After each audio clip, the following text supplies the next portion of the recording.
as we continue our journey, you know, sometimes everyone comes in with a plan, but when a plan doesn't work, you have to go to plan B. What is your plan B? Right. So when we're talking about this reactionary techniques, everything we talked about in that last video we did that we released, there's times, right, where couple things are happening, right? I have all those reaction techniques. I'm fishing the baits on structure or even suspending the water column, but there's always going to be a time, almost every day, right, where the fish might be either more aggressive, more active, or just simply in shallower water due to a light source, right? So a lot of these food sources will come up in the water column at night, and walleyes tend to do that, you know, almost nationwide. So anytime that I have walleyes, one, closer to the surface. That's going to be one option. Or the fish are flat out, they see bait above them, and they just want to scream up to it. So if there's a situation where I'm fishing my reaction baits, and on my forward-facing sonar, when that bait hits the water, if I see walleye start coming, that's another sign. So it's a top-secret bait. Should we tell them? I mean, it's up to you. It's called the jerkbait. Most people haven't heard of it.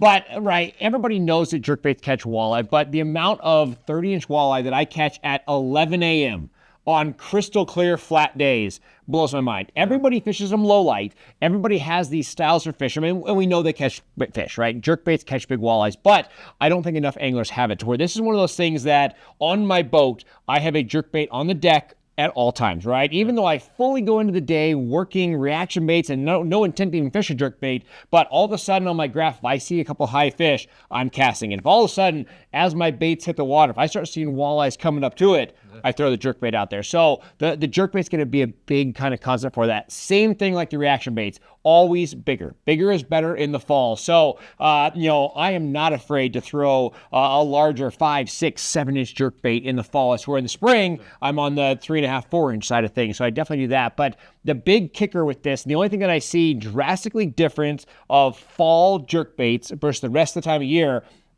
I'm one that I always want a neutral jerkbait, right? So when I work that jerkbait, it better not float, it better not sink, it better stay put where I told it, right? It's like a dog that you tell stay. It's like, don't you move.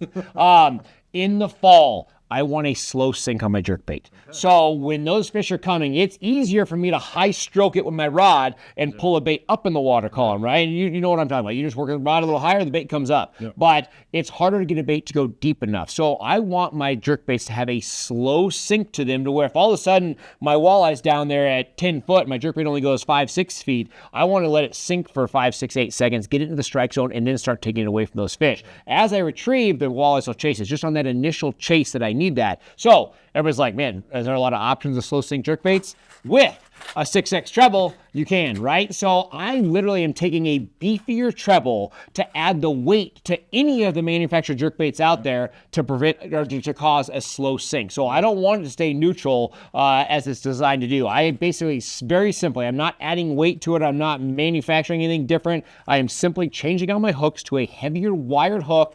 I'm going to get that bait to drop in the water column, and it allows me to take a jerkbait, work multiple depths, and I'll tell you what, catch a lot of big giant walleyes. So that's the concept there. And again, a lot of times a year when we talk about putting on a super heavy treble, we're like, oh, it's going to affect the action. Fall is about action. So I can way overwork a jerkbait in the fall, and I still get all the movement out of that bait, even with the heavier hooks, but I get the sink out of it. So that's the biggest trick to me to catching bigger fish on jerkbaits in the fall.